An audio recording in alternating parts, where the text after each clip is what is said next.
8. Anábasis. 10 de noviembre de 1999. ¿Cómo concibió el siglo su propio movimiento, su trayectoria? Como un ascenso hacia la procedencia, una dura construcción de la novedad, una experiencia exiliada del comienzo. Una palabra griega reúne esas significaciones y algunas otras, anábasis. Anábasis es en particular el título de un relato de Jenofonte que cuenta la historia de un ejército de alrededor de 10.000 mercenarios griegos contratados por uno de los bandos persas en una disputa dinástica. Señalemos este punto: los bárbaros apreciaban a los griegos no tanto por su civilización refinada como por sus cualidades militares. ¿Y cuál era el núcleo duro de la fuerza militar griega, luego macedonia y luego romana, el factor que la hacía superior a los enormes conglomerados guerreros reunidos por los persas o los egipcios? La disciplina.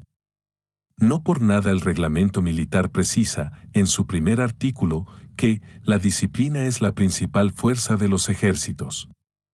La hegemonía conquistadora de lo que se conviene en llamar Occidente descansa de manera fundamental sobre ella, una disciplina de pensamiento, fuerza compacta de la certeza, patriotismo político finalmente concentrado en la cohesión militar.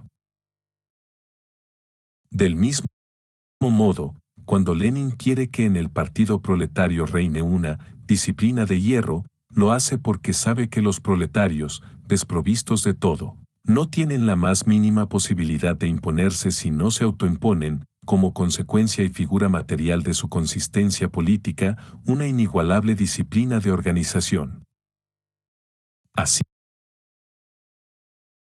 toda anábasis exige que el pensamiento acepte una disciplina. Sin ella no se puede remontar la pendiente, uno de los sentidos posibles de la palabra griega. Jenofonte y sus 10.000 compañeros lo experimentarán. Pues en la batalla de Cunaxe su patrón persa muere y los mercenarios griegos se ven solos en el corazón de un país desconocido, sin apoyo local ni destino preestablecido. Anábasis designará la retirada hacia su casa, un movimiento de gente extraviada, fuera de lugar y fuera de la ley. Indiquemos 3 aspectos característicos, ya desde el inicio, del movimiento denominado anábasis. Jenofonte describe el derrumbe del orden que daba sentido a la presencia colectiva griega en el corazón de Persia. Luego de Cunaxe, los griegos quedan brutalmente desprovistos de toda razón para estar donde están. Ya no son más que extranjeros en un país hostil. En la raíz de la anábasis hay una suerte de principio de extravío. Los griegos solo pueden contar consigo mismos, su voluntad y su disciplina. Ellos, que estaban allí por otro, en una posición de obediencia y servicio remunerado, se ven de improviso librados a sus meras decisiones y, de algún modo, forzados a inventar su destino. Es imperativo que los griegos encuentren algo nuevo. Su marcha a través de Persia y hacia el mar no toma ningún camino previo, no corresponde a ninguna orientación anterior. Ni siquiera podrá ser un simple retorno, pues inventa el camino sin saber si es efectivamente el de regreso. La anábasis es, entonces, libre invención de una errancia que será a la postre un retorno que, antes de ella, no existía como camino de vuelta. Una de las escenas más conocidas de la anábasis es el episodio en que los griegos escalan una colina y, por fin a la vista del mar, exclaman: ¡El mar, el mar! Es que el mar, para un griego, ya es un fragmento legible de patria. Su visión indica que la errancia inventada traza probablemente la curva de un retorno. Un retorno inédito. Vemos asomar lo que hace de la palabra anábasis el posible soporte de una meditación sobre nuestro siglo. En efecto, el término, en la trayectoria que nombra, deja sin decisión las partes respectivas de la invención disciplinada y de la errancia azarosa, y hace una síntesis disyuntiva de la voluntad y el extravío. Por lo demás, la palabra griega ya atestigua esa indecidibilidad, porque el verbo, anavasear, en suma, quiere decir a la vez, embarcarse y volver. Este apareamiento semántico conviene, sin ninguna duda, a un siglo que no deja de preguntarse si es un final o un comienzo. Y he aquí, en efecto, que con 40 años de diferencia y como marco del núcleo duro del siglo, es decir, las décadas de 1930 y 1940, dos poetas escriben sobre este mismo significante, anábasis. Ante todo, en la década de 1920, Alexis Lager, llamado St. John Perse. Luego, a principios de la década de 1960, Paul Anselmo Anschel, llamado Paul Celan. Del contraste de esas dos anábasis trataremos de extraer la conciencia del siglo en lo concerniente a su movimiento, su precaria creencia de ser el ascenso hacia una morada propiamente humana, la anábasis de una elevada significación. Los dos poetas mencionados no pueden ser más diferentes entre sí. Permítaseme puntuar esa diferencia, pues para el siglo tiene sentido, desde un punto de vista poético, haber acogido bajo la misma anábasis dos tipos de existencia tan violentamente contrapuestos. Alexis St. Leger, llamado St. John Perse, nace en Guadalupe en 1887 y muere en 1975. Es un antillano blanco, un hombre de estirpe colonial, de buena familia de propietarios de plantaciones establecidos en ese archipiélago caribeño desde 2 siglos atrás. Según su propia opinión, nace en un paraíso, el paraíso que las colonias siempre fueron para los colonos, cualquiera fuera su buena voluntad progresista. Simpatizo, en el sentido etimológico, con St. John Perse cuando evoco mi primera infancia en Marruecos, entre mis nodrizas opulentas y veladas. Me acuerdo de Fátima, a quien, por lo demás, llamábamos Fatme, una cosa lleva a otra, para los colonos, toda mujer árabe, habida cuenta de que los indígenas, otra categoría crucial de ese tipo de paraíso, formaban una especie cuyos individuos son mal discernibles, se convertía en una Fatme. Y las imágenes de mi padre, un simple profesor de matemática, a quien, desde lo alto de nuestra Villa Blanca por debajo del violeta de las bugambillas, yo veía volver de la casa con perros y servidores, hundidos bajo el peso de los animales abatidos. No me sorprende, por lo tanto, que para el poeta esa infancia sea una infancia deslumbrada. La registrará en su primera colección. Eloges, 1907 a 1911, una de cuyas secciones se titula Por feter una infance, para celebrar una infancia. En ella plantea un verdadero interrogante sobre la memoria, una pregunta digna de Proust, que había entonces, fuera de la infancia, que ya no hay. Sabemos que hoy podemos contestar, el obsceno y más que suculento nirvana colonial. Alexis Leger deja las islas en 1899. Se presenta en un concurso en el Ministerio de Asuntos Extranjeros y se convierte en diplomático. Hace la guerra de 1914 en los ministerios, va a China como agregado de embajada y viaja por Asia Central, como podemos imaginarlo al leer Anabase, que es de 1924.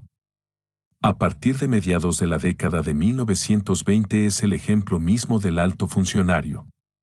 Durante casi 20 años no publica más poemas. Su máximo cargo será el de secretario general del Quai d'Orsay entre 1933 y 1939. En 1940 se exilia en Estados Unidos y Pétain lo priva de la nacionalidad francesa. Sus amistades norteamericanas le permiten llegar a ser director de la Biblioteca del Congreso. Es un estadounidense de adopción, también alejado de Francia debido a su franca antipatía por De Gaulle. Inscribe su situación en su poema sin duda más personal, Exil, y luego celebra la epopeya de las vastas llanuras del oeste en Vence. Viaja y vuelve a escribir, esta vez un canto al amor, Ames. Se le otorga el premio Nobel. En el fondo, a partir de la década de 1950 Saint John Perse ocupa el lugar dejado por Valéry, el de poeta oficial de la República. Es un hombre colmado de satisfacciones, infancia paradisíaca, importante carrera en el Estado, noble exilio, amores serenos, grandes distinciones. Ninguna de las violencias del siglo parece poder alcanzarlo. En ese sentido, en continuidad y como consolidación de la figura claudeliana del poeta diplomático, con un lado mandarín chino, escribo estrofas sobre el exilio y la inconstancia de las cosas humanas, pero no dejo que nadie ignore que soy subsecretario del emperador. Saint John Perse establece una figura que, en pleno siglo XX, perpetúa las circunstancias del siglo XIX. Es verdaderamente un hombre de la Tercera República, un hombre de la época del imperialismo tranquilo y del Estado bonachón, un hombre de la sociedad de clase civilizada y ahita, adormecida sobre su poder, y cuyo género literario dominante es el discurso de entrega de premios. Basta leer su discurso de recepción del Premio Nobel para sentir su familiaridad con ese ejercicio y advertir que puede rivalizar con Valéry, un reconocido maestro de ceremonias académicas y de liceo, en el manejo elegante y, en definitiva, cosa nada fácil, satisfactorio para el oído de las generalidades pomposas. ¿Qué puede un hombre de ese tipo guardar del siglo y su pasión de lo real? ¿Por qué apelar a él?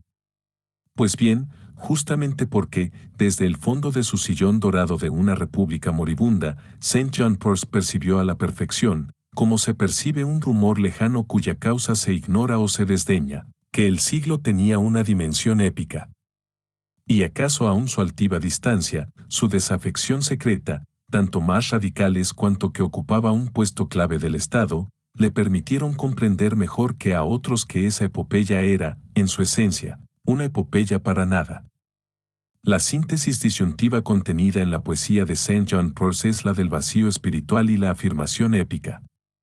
La imagen del siglo promovida por él, sin mencionarla nunca directamente, se ajusta a un imperativo que es sin duda de ese tiempo y puede expresarse así: que tu fuerza sea nihilista, pero que tu forma sea la epopeya. Saint John Perse va a cantar la alabanza de lo que hay en la precisa medida en que existe, sin intentar vincularlo a ningún sentido. Su anábasis es el puro movimiento de la epopeya, pero contra un fondo de indiferencia.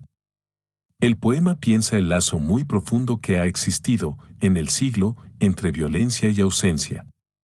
Leamos, como ilustración de ese lazo, la sección 8 de Anabase.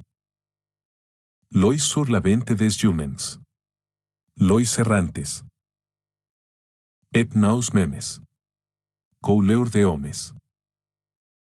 Nos campagnan ses hauts trombes en voyage. Clepsidres en marche sur la terre. Et les severs solen elles, de une substance merveilleuse, tisses de poudres et d'insectes, qui poursuivent nos peuples dans les sables comme elle impot de capetation. A la mesure de nos coeurs fut tant de absence consoe. Non que elle etape fut stérile, au pas des bêtes sans l'aiensis, nos chevaux pers aux yeux de Aines, beaucoup de choses is enterprise sur les ténèbres de elle esprit, grandes histoires seleucides aux sifflementes frondes et la terre libre aux explications. Autre chose, ces ambers, les prevarications du sil contre la terre. Cavaliers outrevers de telles femiles humaines, ou les hans parfois chantaillent comme des messages, leverons nous le fouet sur les mous hongres du vener? Aum, peseton poids calculé en froment. Un pays si en est point le min. Que me a donné le monde que se movement herbes. Jusqu'au liedit de el arbre sec. Et elle éclair famille que me assignes es provinces en ouest. Mas au de la sont les plus grands loisirs. Et dans un grand pays de herbages sans memoire, elle année sans lins et sans anniversaires, assaisonné de aurores de tefeux. Sacrifice au matin de un coeur de mutan noir. Chemins de monde, elle un busut. Autorité sur tous les signes de la terre. Au voyager dans le vent jaune, go de l'âme. Et la graine, dis tu coculus indien, possede, cuon la broye, des vertus enibrantes. Un gran príncipe de Bahielens comanda Aitanos Moers. Leyes sobre la venta de yeguas. Leyes errantes. Y nosotros mismos. Color de hombres. Nuestros compañeros esas altas trombas en viaje. Clepsidras en marcha sobre la tierra. Y los aguaceros solemnes, de una sustancia maravillosa, tejidos de polvos e insectos, que perseguían a nuestros pueblos en las arenas como el impuesto de capitación. A la medida de nuestros corazones se consumió tanta ausencia. La etapa no fue estéril, no, al paso de los animales sin alianzas, nuestros caballos puros de ojos de antepasados, muchas cosas emprendidas en las tinieblas del espíritu, grandes historias eleucidas en el silbido de las frondas y la tierra entregada a las explicaciones. Otra cosa, esas sombras, las prevaricaciones del cielo contra la tierra. Jinetes a través de tales familias humanas, donde los odios a veces cantaban como herrerillos, ¿levantaremos el látigo contra las palabras castradas de la dicha? Hombre, pesa tu peso calculado en trigo. Un país aquí no es el mío. ¿Qué me ha dado el mundo sino ese ondular de pastos? Hasta el lugar llamado del árbol seco. Y el relámpago famélico me asigna esas provincias en el oeste. Pero más allá están los mayores placeres. Y en una gran comarca de pastizales sin memoria, el año sin vínculos y sin aniversarios, sazonado de fuegos y auroras. Sacrificio a la mañana del corazón de un cordero negro. Caminos del mundo, uno os sigue. Autoridad sobre todos los signos de la tierra. Viajero en el viento amarillo, gusto del alma. Y la semilla, dices, del coculus indio, posee, triturémosla, virtudes embriagadoras. Un gran principio de violencia dictaba nuestras costumbres. Con Paul Celan, Paul Ansel, 1920 a 1970, hace irrupción, a la inversa, lo real más crudo del siglo. Ninguna dinastía, ninguna canonjía oficial protegen al sujeto, nacido en Cernovic, en la provincia rumana de Bucovina. Señalemos que en 1920 el diplomático St. John Peirce tiene 33 años y está escribiendo a Navase. Celan pertenece a una familia judía.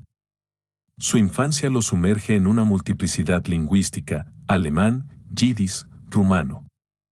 Estudia medicina en Francia entre 1938 y 1939. En 1940, a raíz del pacto germano-soviético, la URSS anexa la Bucovina. Celan comienza entonces a estudiar ruso. Será traductor durante toda la vida, y una de sus recopilaciones está dedicada a Mandelstam. En 1941 se lanza la ofensiva nazi y los rusos retroceden. Se crea un gueto y los padres del poeta son deportados. El padre morirá de tifus y la madre será ejecutada. Celan es enviado en 1942 a un campo de trabajo para jóvenes. En 1944 los soviéticos liberan la región. Celan retoma el estudio del inglés. Entre 1945 y 1947 traduce sobre todo novelas breves de Chekhov del ruso al rumano. Escribe sus primeros poemas y adopta el seudónimo con que llegará a conocérselo. En 1948 viaja a París, donde estudiará alemán. Vemos constituirse su imagen nómade. En Alemania realiza varias lecturas de poemas, actividad en la que siempre tendrá mucho interés. En 1958 obtiene la designación de lector de alemán en la École Normale Supérieure de Francia, donde Samuel Becker había sido lector de inglés antes de la guerra. El núcleo de su obra está compuesto por los poemas de principios de la década de 1960. En 1967 se produce un episodio famoso, el encuentro con Heidegger, que dio lugar a numerosas interpretaciones y también a un poema muy enigmático del propio Celan. 38. 3 años después, el poeta se suicida. Una parte no desdeñable de su obra está constituida por recopilaciones póstumas. Si consideramos lo que he llamado el pequeño siglo, el siglo anterior a la restauración de los últimos 20 años, es lícito tener a Celan por el poeta que lo cierra. Nunca vi otra cosa que periodismo sensacionalista en el motivo, 100 veces repetido, de una impotencia radical de la filosofía para medirse con los crímenes del siglo. La filosofía hizo lugar a esta cuestión tan bien y tan mal como todos los demás métodos de pensamiento. Mejor, en todo caso, que quienes le plantean esa objeción. Jamás creí, tampoco, que tuviera el menor sentido decir, como Adorno finge suponerlo, que después de Auschwitz es imposible escribir un poema. En consecuencia, no considero de manera alguna una paradoja que Celan, para quien Auschwitz es una cuestión de singular intensidad, una suerte de fuego negro, un referente a la vez universal y sombríamente íntimo, no haya dejado de inventar y, supremo desafío, de forzar esa invención en la lengua alemana, la de los asesinos, una poesía capaz, precisamente, de hacer una apreciación de lo sucedido a los hombres en las décadas de 1930 y 1940. Testigo poeta de esos años, Celan cierra el periodo, abierto por Trakl, Pessoa y Mandelstam, en que la poesía tiene la tarea de nombrar el siglo. Después de él sigue habiendo muchos poemas. 39, pero ya no hay poemas del siglo. Este, pensado como meditación sobre sí mismo, está poéticamente terminado. El poema, Anabase, de Celan forma parte de la colección Die Niemannsrose, La Rosa de Nadie, aparecida en 1963, 40 años después del poema, El siglo, de Mandelstam, a quien aquel prefería entre todos los poetas. Y también 40 años después de la Anabase de Saint John Perse. Así frasea Celan su anábasis. La cito en la traducción francesa de Martin Broude. Écrite et troite entre des mes. Impraticable braille. Set. Monte et ritur. Dans el avenir claircoeur. La base. Moles. De Sillaves, Couleur. Mer, Loin. Dans le non navigué. Pus. Espalger de Beauvais. Beauvais chagrin. Avec. Vos comme séquence, bon distance. Les riflas du soufflé, sons. De la cloche lumineuse, dam. Dan, un de suspirat. Cioar. Repetes, redimes. Notres. Du visible, de el audible, le. Motente. Qui se libere. Ensemble. Escrita estrecha entre muros. Impracticable verdadera. Esta. Ascensión y vuelta.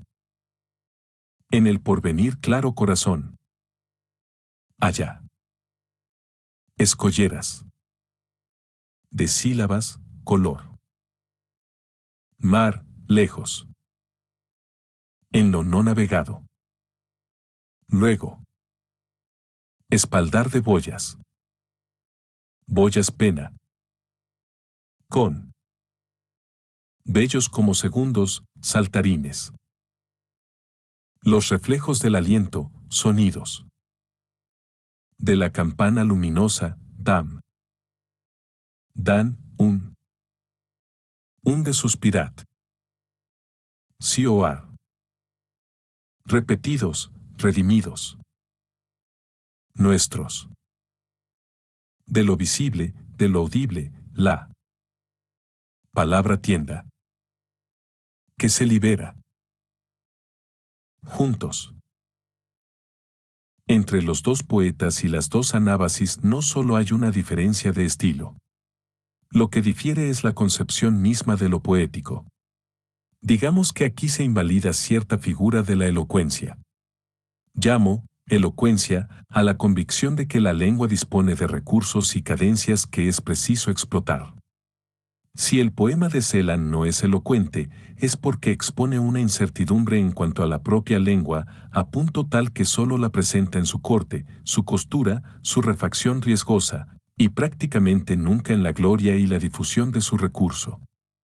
Lo cierto es que, para Celan, la década de 1940 no hizo imposible la poesía, sino obscena la elocuencia. En consecuencia, es necesario proponer una poesía sin elocuencia, porque la verdad del siglo, desde el punto de vista del lenguaje, es impracticable si se pretende decirla en las figuras y las ornamentaciones a las que un St. John Perse aún apela de manera profusa. La anábasis, dice Celan, contiene lo impracticable verdadero. He aquí una fuerte síntesis disyuntiva. El poema debe instalar lo verdadero del tiempo en lo impracticable de la lengua heredada. Una manera de señalar la coacción que lo fuerza, mientras que St. John Perse instala su poema en una comodidad verdadera simbolizada por el arco rítmico y la evidencia coloreada de las imágenes. La misma palabra, anábasis, asume dos orientaciones casi opuestas en lo concerniente a las posibilidades y deberes de la poesía. Lo interesante, entonces, es preguntarse, ¿por qué, no obstante, esa misma palabra? ¿Qué significa, como signo poético del siglo, la anábasis? La distancia es, en parte, la que separa el siglo XX desnudo y cruel de las prolongaciones del siglo XIX dentro de él, la continuidad de un sueño imperial cuyo horror es lejano y discreto, en tanto su fuerza paradisíaca y viajera es omnipresente. En marcha hacia la anábasis en el sentido de St. John Perse, el siglo chocó con una negrura real tan grande que debió modificar la dirección del movimiento al mismo tiempo que la resonancia de las palabras para decirlo. Por lo tanto, la eventual univocidad de la anábasis como significante clave de la trayectoria del siglo debe construirse, sin duda, en la heterogeneidad inicial entre el colmo de la retórica heredera, un poco a la manera de Hugo, y la poesía menos autorizada posible, un poco a la manera de Nerval. Procederé por medio de extracciones temáticas. En el texto de St. John Perse, ante todo, propongo, en resonancia con nuestro pensamiento del siglo, anotaciones sobre el sujeto, la ausencia y la dicha. 1. Todo texto poético o narrativo plantea una cuestión sobre el sujeto. Esa cuestión es, ¿quién habla? Debemos a Natacha Michel toda una lógica del «quién habla», investida por ella en una teoría muy novedosa del incipit novelesco. 40. En respuesta a esta pregunta, encontramos en el poema de Perse una cuasi equivalencia entre un «yo» y un «nosotros». En verdad, esa equivalencia se establece desde el principio mismo de Anabase. Recordemos que solo leemos aquí su sección 8, inicio en el cual encontramos, en el mismo movimiento, enunciados como, tengo un buen augurio sobre el suelo donde he fundado mi ley, y, bellas son nuestras armas en la mañana, y el mar. Según veremos, esta equivalencia de las primeras personas, inscripta con naturalidad en el vocativo del poema, pierde en Celan toda evidencia e incluso cualquier capacidad de reconstruirse. En la anabase de Perse, la fraternidad, mediante la cual el yo puede ser recíproco del nosotros, es una condición de la aventura, su sustancia subjetiva. En la anábasis de Celan, lo que importa provocar, en un temblor incierto, es el advenimiento de la palabra, juntos, que nunca es, entonces, una condición y sí, siempre, un arduo resultado. Será razonable dar el nombre de axioma de fraternidad a la convicción de que toda empresa colectiva supone la identificación de un yo como nosotros e incluso la interiorización en la acción de un nosotros como sustancia exaltante del yo. En Anabase, Peirce crea una fraternidad viajera y puede hacer valer la identidad poética de un nosotros mismos, color de hombres, y un relámpago famélico me asigna esas provincias en el oeste. Puede circular con libertad entre la exclamación, a la medida de nuestros corazones se consumió tanta ausencia, y la interrogación, ¿qué me he dado el mundo sino ese ondular de pastos? Fraternidad designa la equivalencia del sujeto en singular y plural. Y es indudable que el máximo deseo del siglo, antes de encallar contra el individualismo competitivo, fue la fraternidad. En la ficción poética, Saint John Peirce pone en escena la idea de que el axioma de fraternidad solo vale para una aventura real, una aventura histórica que crea su sujeto, precisamente como sujeto fraternal, advenimiento de una pluralización del yo y una singularización del nosotros. Por eso Anabase cuenta una cabalgata de conquista en altiplanicies de leyenda. Pero, de resultas, la fraternidad se convierte en una noción más compleja. ¿Cuál es el protocolo de delimitación del nosotros? La cabalgata en esa Mongolia imaginaria debe, desde luego, atravesar la adversidad, inventar su enemigo. El yo solo se amplía al nosotros en las cercanías de la guerra, y por eso el viaje no puede bastar. El elogio del viajero en el viento amarillo solo cobra sentido en la fórmula que cierra nuestro texto, un gran principio de violencia dictaba nuestras costumbres. La violencia es el horizonte necesario de la errancia. Para que ésta sea el equivalente de grandes historias eleusidas, es preciso llegar al silbido de las frondas. Más aún, el principio de conocimiento y litigio, la tierra entregada a las explicaciones, vale únicamente si está acompañado del elogio de la hostilidad, los odios a veces cantaban como herrerillos. Del mismo modo que los caminos del mundo y las comarcas de pastizales sin memoria, indicios de la libertad más completa, solo concuerdan con una suerte de despotismo grandioso, autoridad sobre todos los signos de la tierra. Por otra parte, muchas imágenes del poema insisten en que la atrocidad misma no es sino uno de los recursos del viaje, un episodio obligado de la anábasis, por ejemplo, y la colada vuela, como un sacerdote despedazado. Fraternidad como equivalencia del yo y el nosotros, violencia inherente al viaje, errancia que es recíproca del mandamiento, tales son los motivos del siglo agenciados por la anábasis. 2. Todo esto se ve doblado por una interrogación sobre la finalidad, una duda sobre el sentido, en pocas palabras, una especie de nihilismo que intenta ser sereno. Lo explícito es que en esas aventuras hay una conciencia vacante, a la medida de nuestros corazones se consumió tanta ausencia. El destino de la anábasis no es sino un tipo de ficción negativa. Se apunta a un lugar donde los signos del espacio y el tiempo han quedado abolidos, por un lado una gran comarca de pastizales sin memoria, por otro un año, sin vínculos y sin aniversarios. Ese nihilismo establece una comunicación entre la poesía solemne de Peirce y la conciencia que el siglo tiene de sí mismo como puro movimiento violento, de desenlace incierto. El sujeto se representa como una errancia y representa esta como válida por sí misma. El hecho de que, como dice Peirce, la errancia nómade sea principio del corazón del hombre en su ausencia misma es una buena metáfora geográfica y viajera de una época que se gloria de carecer de seguridad. Es preciso comprender por qué, en el corazón del siglo, la repetición de las decepciones no hace mella alguna en la capacidad de interpelación del movimiento. Pero nos cuesta comprenderlo, porque hoy todo el mundo suscribe un seguro costoso contra cualquier decepción, aun la de algunas gotas de lluvia durante las vacaciones estivales. Es que los militantes del siglo, ya lo sean de la política, del arte, de la ciencia o de cualquier otra pasión, creen que el hombre se cumple no como plenitud o resultado sino como ausencia de sí mismo, en el arrancamiento a lo que es él, y suponen que en esa extirpación radica el principio de toda grandeza aventurera. Si Peirce pertenece al siglo es porque poetiza el lazo entre la obligación de la grandeza y la vacuidad de la errancia.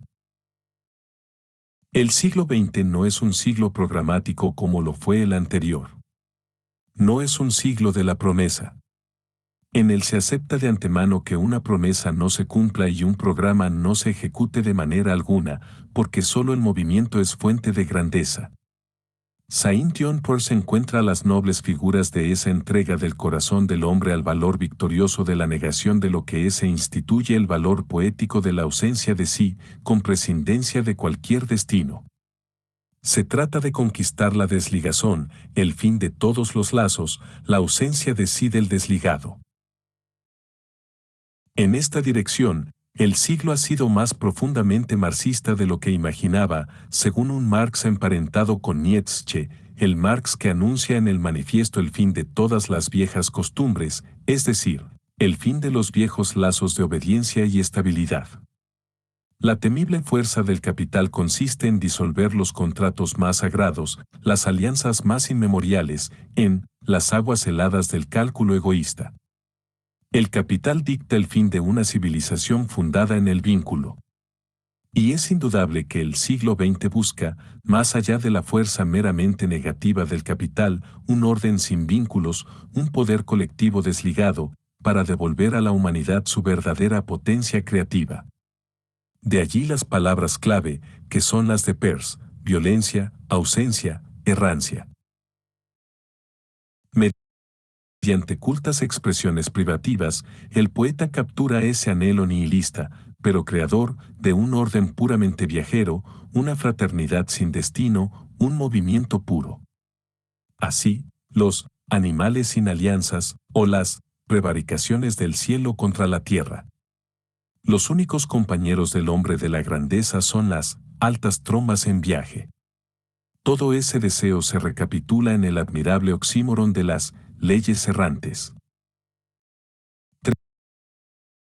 3. Por último aparece, particularmente oscura en la actualidad, la afirmación de la superioridad de la grandeza nómade sobre la dicha, llevada al extremo de una duda acerca del valor mismo de ésta.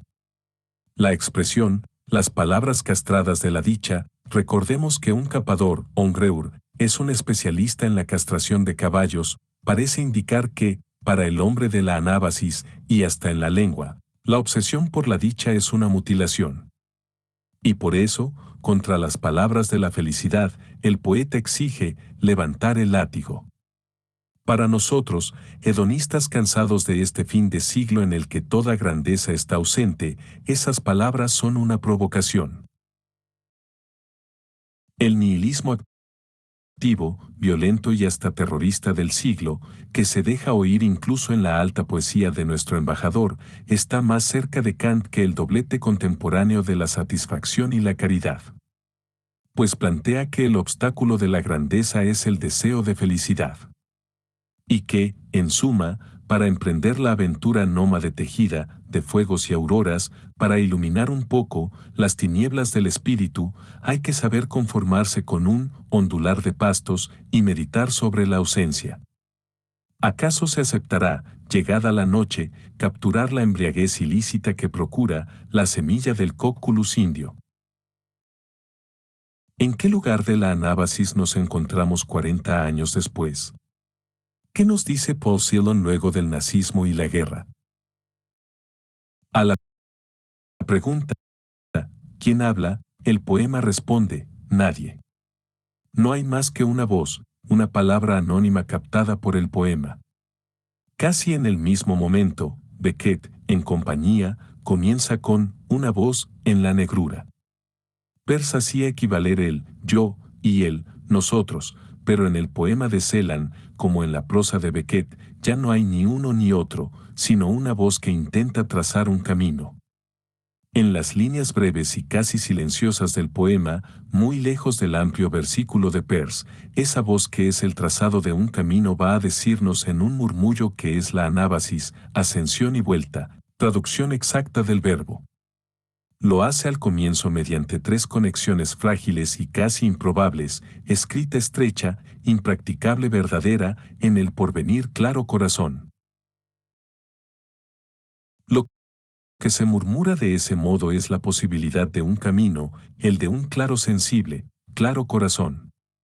Para Saint John Peirce el camino es lo abierto del espacio y, como dice al principio de Anabase, a nuestros caballos entregada la tierra sin almendras. No hay un problema del camino. Celan, por el contrario, se pregunta, ¿hay un camino? Y responde que sí, sin duda, hay un camino, estrecho entre muros, pero que, por verdadero que sea, y en cuanto lo es impracticable. Nos encontramos en la otra vertiente del siglo. El nihilismo épico, en su figura nazi, solo creó un matadero. En lo sucesivo resulta imposible moverse con naturalidad en el elemento épico, como si tal cosa. Ahora bien, si no hay interpretación épica inmediata, ¿qué es la anábasis? ¿Cómo llevar a cabo la ascensión y vuelta? En este aspecto, Celan pone en juego la dimensión marítima, el mar de los griegos. La anábasis comienza con un llamado marítimo. En algunos puertos hay balizas que emiten sonidos cuando el mar baja. Los sonidos de esas balizas, los sonidos de la campana luminosa, los sonidos tristes de las boyas pena, componen un momento portuario de llamado, de señal. Para la anábasis es el momento del peligro y la belleza. La significación de esta imagen es que la anábasis requiere al otro, la voz del otro. Al asumir el llamado y su enigma, Celan rompe con el tema de la errancia vacía y autosuficiente. Es preciso encontrar algo. Las imágenes marítimas funcionan como indicadores de la alteridad. Digamos que el tema de la fraternidad es reemplazado por el tema de la alteridad. Donde valía la violencia fraternal aparece la diferencia mínima del aliento del otro, el llamado de la boya, el dundunun, que evoca un motete de Mozart, un de Suspiratio ar, como para probar que la pobreza ínfima del llamado es portadora de la más elevada significación. Todo está construido para llegar, en y por los sonidos, repetidos, redimidos, de un llamado, a ese, nuestros, que ya no es él, nosotros, de la epopeya. ¿Cómo hacer nuestra la alteridad? Esa es la pregunta de Celan. Una diferencia se deja oír, y el problema consiste en hacerla nuestra. Hay anábasis en la medida en que lo logramos. No hay interiorización ni apropiación. No hay sustancialización del nosotros, como yo. Hay un puro llamado, una diferencia ínfima, que es preciso hacer nuestra simplemente porque nos hemos topado con ella. La dificultad, presente, es cierto, en toda anábasis, es que nada preexiste a esa tentativa, nada la prepara. No estamos cerca de nosotros mismos ni en un camino ya explorado. Estamos, admirable nominación de la anábasis y de todo el siglo, lejos en lo no navegado. Y es justamente allí, en el punto de lo desconocido y lo extraviado, donde es necesario emprender la ascensión y vuelta, y donde se juega la posibilidad de que algún día podamos volvernos hacia el futuro claro corazón. La anábasis se inventa allí. Lo que cree entonces su movimiento no es un nosotros sujeto, es la palabra tienda barra diagonal que se libera, barra diagonal juntos. Una palabra tienda es una palabra que da abrigo. Podemos protegernos en el estar juntos, pero no hay fusión fraternal. El nosotros de Celan no es un yo. La anábasis es el advenimiento en calidad de juntos, gracias a nuestra apropiación de un llamado ínfimo, de un nosotros, que no es un yo. El siglo es así testigo de una profunda mutación de la cuestión del nosotros. Existía el nosotros de la fraternidad, que Sartre, en la crítica de la razón dialéctica, publicada, señalémoslo, en los años en que Celan escribe Anábasis, califica de fraternidad terror. Es un nosotros, cuyo ideal es el yo, y no hay otra alteridad que la del adversario. El mundo está librado a ese, nosotros, errante y victorioso. Esta figura actúa con suntuosidad retórica en el aventurero nómada de St. John Perse. Ese, nosotros yo, vale por sí mismo y no necesita tener un destino. En Celan, el nosotros no está bajo el ideal del yo, porque la diferencia, como llamado ínfimo, está incluida en él. El nosotros está aleatoriamente suspendido de una anábasis que, al margen de todo camino preexistente, se remonta hacia ese, juntos, todavía poseedor de la alteridad. A partir de fines de la década de 1970 el siglo nos lega esta pregunta, ¿qué es un nosotros que no está bajo el ideal de un yo, un nosotros que no pretende ser un sujeto? El problema es no concluir en el final de todo colectivo viviente en la desaparición lisa y llana del nosotros.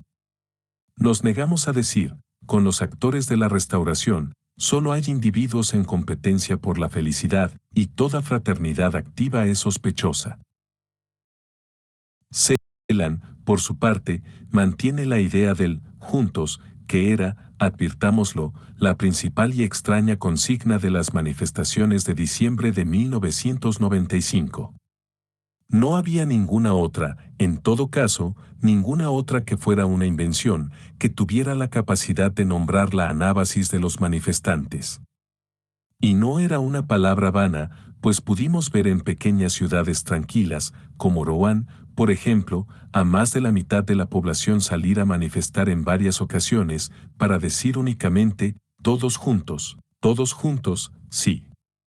Es que todo lo que todavía no está corrompido se pregunta hoy de dónde puede surgir un nosotros que no esté sometido al ideal del yo fusional y cuasi militar que ha dominado la aventura del siglo, un nosotros que vehicule libremente su propia disparidad inmanente y, no obstante, no se disuelva. ¿Qué quiere decir nosotros en tiempos de paz y no de guerra? ¿Cómo pasar del nosotros fraternal de la epopeya al nosotros dispar del juntos sin abandonar jamás la exigencia de que haya un nosotros? Continúo, yo también, en ese interrogante. 9. 7 variaciones. 12 de enero de 2000. Soportamos hoy la dominación de un individualismo artificial. A los millones de manifestantes de diciembre de 1995 que reivindicaban, como Paul Celan, la palabra tienda, juntos, la propaganda opone la evidencia del individuo lanzado a la búsqueda competitiva del éxito y la felicidad.